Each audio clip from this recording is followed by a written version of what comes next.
একটা সময় ছিল ৫০০ টাকার বাজার ব্যাগ ভর্তি হয়ে যেত, আর এখন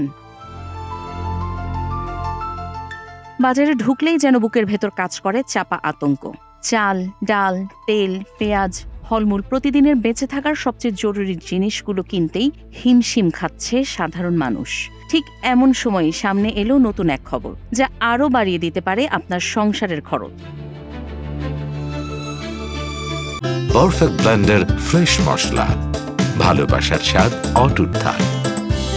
জাতীয় রাজস্ব বোর্ড বা এনবিআর এবার ২৮টি কৃষি ও খাদ্যপণ্যের স্থানীয় সরবরাহ উৎসে কর ০.৫০% থেকে বাড়িয়ে ১% করার পরিকল্পনা করছে।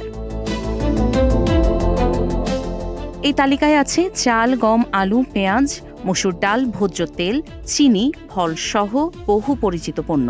আর এই প্রস্তাব অনুমোদন পেলে আগামী জাতীয় বাজেটেই তা কার্যকর হতে পারে।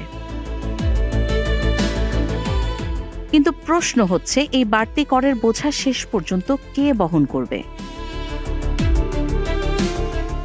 ব্যবসায়ী ও সংশ্লিষ্ট খাতের অনেকেই বলছেন, কর বাড়লে উৎপাদন খরচ বাড়বে, আর সেই বাড়তি খরচ গিয়ে পড়বে সাধারণ মানুষের পকেটে। এমন এক সময়ে এই সিদ্ধান্তের আলোচনা হচ্ছে যখন দেশের খাদ্য মূল্যস্ফীতি গত ৩ বছর ধরেই ১০% আশেপাশে ঘুরছে।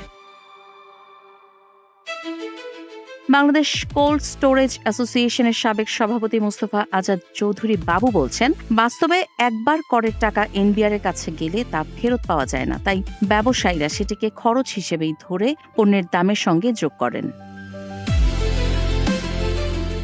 অন্যদিকে এনবিআর এর আশা, নতুন কর হার কার্যকর হলে বছরে ৫০০ কোটির বেশি রাজস্ব আসতে পারে। তবে সমালোচকরা বলছেন, সাধারণ মানুষের ক্রয় ক্ষমতা যখন চাপে, তখন নিত্যপণ্যে কর বাড়ানোর সিদ্ধান্ত নতুন করে বাজারে অস্থিরতা তৈরি করতে পারে।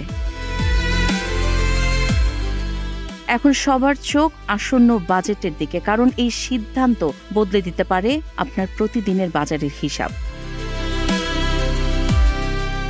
কাজী ইশরাত জাহান দৃষ্টি, নাগরিক প্রতিদিন।